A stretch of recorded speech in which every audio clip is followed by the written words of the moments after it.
साधना एक दिन दुखी होकर के जब उसका तलाक हो जाता है तो बहुत ही समय बाद दुखी होकर के अपने घर से अपनी ससुराल के लिए चल देती है। और जब ससुराल में पहुंचती है तो उसके जो सास ससुर होते हैं वो उसे देखते ही आग बबूला हो जाते हैं। और जो लड़की होती है वो अपने सास ससुर को देखने के बाद रोने लगती है, उसके पैरों पर पड़ जाती है।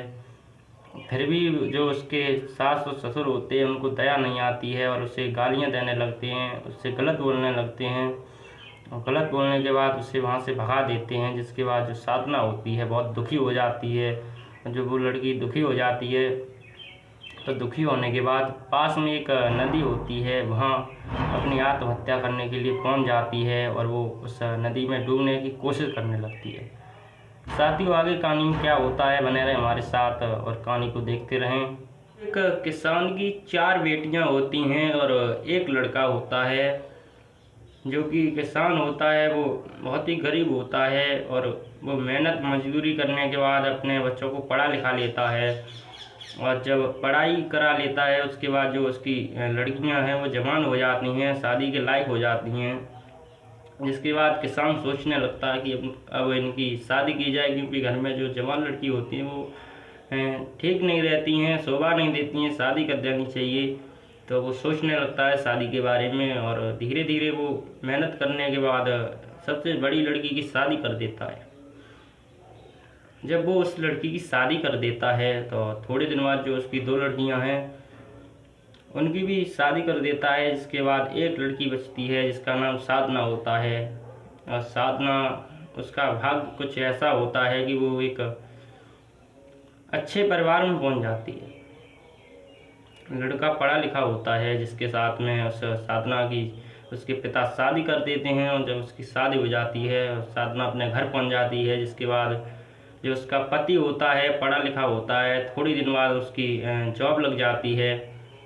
और जब उस लड़के की जॉब लग जाती है तो जो उसके घर वाले होते हैं वो उस लड़की से दूरियां बनाने लगते हैं, सोचने लगते हैं कि ये लड़की अब हमारे लायक, इसकी औकात नहीं है जो हमारे पास ये रह सके, क्योंकि उस लड़के की जॉब लग सके। इसी बीच धीरे धीरे जो लड़का होता है उसको भी घमंड होने लगता है अपने ऊपर। और जो लड़की होती है उसे वहाँ से धीरे धीरे नौबत यहाँ तक आ जाती है कि उसकी तलाक हो जाती है। तलाक के कागज़ पेश कर दिए जाते हैं कोर्ट में, और जिसके 1-2 साल केस चलने के बाद दोनों का एक दूसरे से तलाक हो जाता है और वो लड़की अपने घर चली जाती है।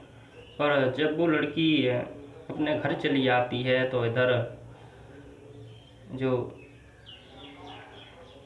लड़का होता है, कहा जाता है अगर लड़की का भाग्य अच्छा होता है उसकी वजह से उसकी शायद नौकरी लगी हो, तो इस तरह ये जो लड़का होता है इसकी जॉब पुलिस में लगी होती है और यह नौकरी कर रहा होता है। तभी एक दिन क्या होता है, ड्यूटी पर एक लड़का होता है जो बाइक लेकर वहाँ से रोड से निकल रहा होता है। तभी ये जो लड़का होता है वहाँ खड़ा होता है। वो लड़का बाइक चला रहा होता है, तभी किसी वजह से ये जो पुलिस में लगा हुआ लड़का था वो उसे पीछे से डंडा मार देता है। और जो लड़का बाइक चला रहा होता है उसकी जो पैर होता है उसमें लग जाता है और उसका पैर टूट जाता है।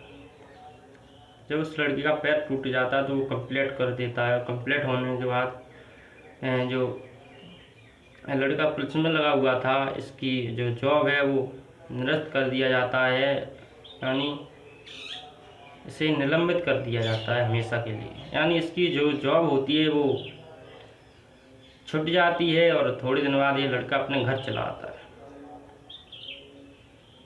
इधर ये जो साधना होती है ये अपने घर में रह रही होती है और घर में रहने के बाद बहुत दिन रहती है। उसके बाद इसके दिमाग में एक दिन ख्याल आता है और ये अपने घर से परेशान होकर अपने ससुराल के लिए निकल देती है।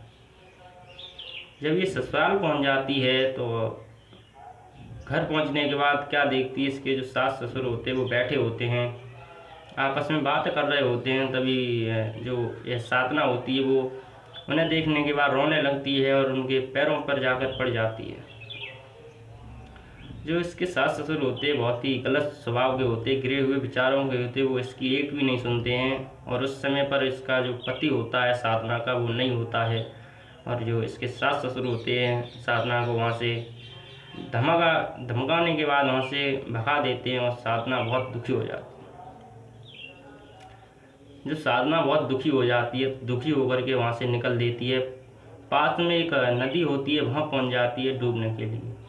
जब ये लड़की वहाँ डूबने के लिए पहुँचती है तो क्या होता है, वहाँ पर जो इसका पति होता है वो मछलियाँ पकड़ रहा होता है। और जब उस पति की लड़की पर नज़र पड़ती है तो वो नज़र भर के देखने लगता है, और मन ही मन में यह सोचने लगता है कि शायद ये कोई इंसान पहचाना हुआ लग रहा है। तो वो जो लड़का होता है वो चलकर पास में जाता है, देखता है, तो वो देखता रह जाता है, दंग रह जाता है। इसके बाद वो लड़की भी उसकी नज़र जब उसके पति पर पड़ती है तो वो देखकर दंग रह जाती है। जब दोनों आपस में एक दूसरे को देखते हैं तो पहले तो आंसू नहीं रोक पाते हैं, रोने लगते हैं। काफ़ी देर तक दोनों रोते रहते हैं। उसके बाद दोनों को होश आता है तो एक दूसरे को कहानी बताने लगते हैं। साधना का पति होता है तो साधना से कहता, साधना आप यहाँ पर क्या करना आई? तो साधना बोलती है कि यह हमसे कुछ भी नहीं पूछिए, क्योंकि आज हमारा जो आखिरी दिन होता, अगर आप शायद यहाँ पर मुझे ना मिलते तो मेरा आज ये आखिरी दिन था। क्योंकि मैं आपके घर पर गई थी, वहाँ पर आपके जो माता पिता हैं उन्होंने मुझे धमकाया, बहुत ही मुझसे गलत बोला, गालियाँ दी और मुझे वहाँ से भगा दिया। जिसके बाद मुझे इतना दुख हुआ। मुझे वहाँ से आने के बाद मैंने ठान लिया था कि ज़िंदगी का मेरा ये आखिरी दिन है, और आज मैं यहाँ पर डूबने के लिए इस नदी पर आई थी। तो जब ये बात सुनता है तो वो भी बहुत दुखी हो जाता है, और दुखी होने के बाद ये साधना भी अपना सवाल कर देती है कि आप इस तरह, आप तो आपकी जॉब लग गई थी पुलिस में, फिर आपके साथ ऐसा क्या हुआ जो आप यहाँ पर मछलियाँ पकड़ रहे?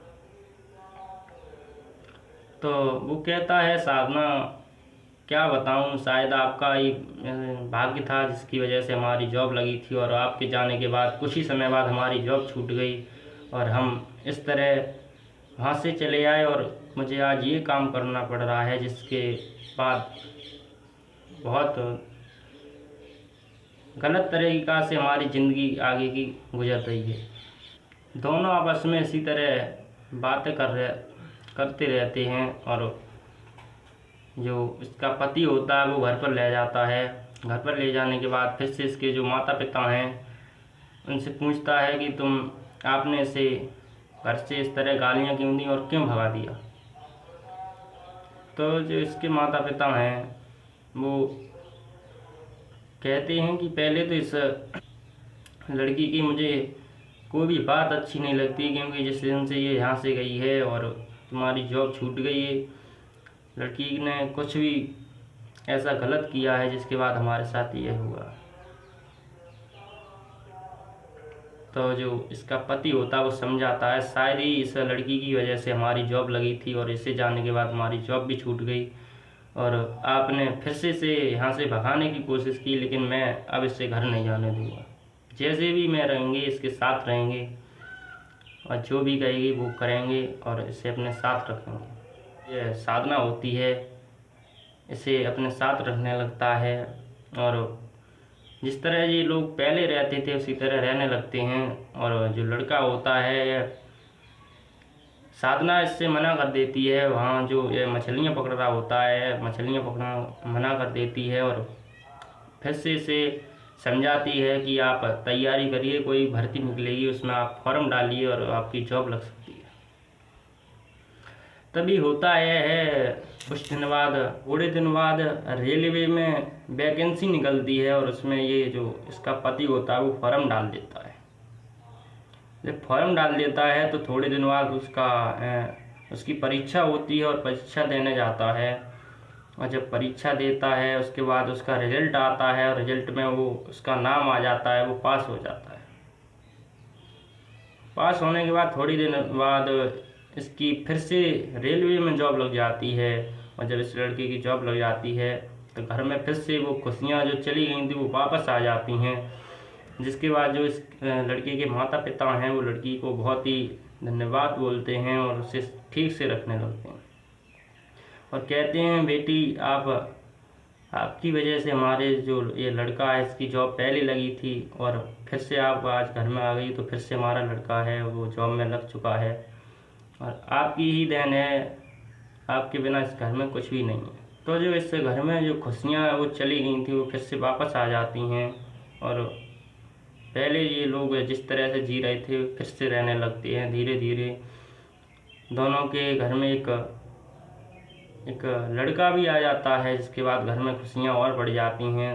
उसका बाद जो वह लड़का का जन्म होता है उसका जन्मदिन मनाया जाता है और ये साधना है उस जन्मदिन में अपने सभी घर वालों को बुलाती है, बड़ी धूमधाम के साथ वो जन्मदिन मनाती है। और उसके बाद जो इन दोनों का एक दूसरे से तलाक हो गया था वो ख़त्म हो जाता है। दोनों का रिश्ता जिस तरह पहले से शुरू हुआ था उसी तरह दोनों रहने लगते हैं और आगे की ज़िंदगी शुरू हो जाती है। तो साथियों, आज की जो हमने आपको स्टोरी सुनाई है आपको कहानी पसंद आई होगी और कहानी पसंद आई तो वीडियो को लाइक करें और चैनल पर नए हैं तो चैनल को सब्सक्राइब करें। साथियों, यह कहानी सुनाने का उद्देश्य हमारा यह नहीं है किसी को परेशान करना नहीं है, किसी के दिल को दुखाना नहीं है, किसी को किसी भी तरह की ठेस पहुंचाना नहीं है, बल्कि कहानी सुनाने का उद्देश्य यह है जो सामाजिक कहानी है आप तक पहुंचाई जा सकें और आप सुन सकें और आगे ज़िंदगी में बदलाव आ सके। तो दोस्तों, आपसे मैं उम्मीद करता हूं कि आपको हमारी ये वीडियो पसंद आई होगी। वीडियो पसंद आई तो वीडियो को लाइक करें और अपने दोस्तों के साथ शेयर भी करें। दोस्तों, बने रहें हमारी हर एक कहानी के साथ और मिलते अगली जोरदार कहानी के साथ। तब तक के लिए धन्यवाद।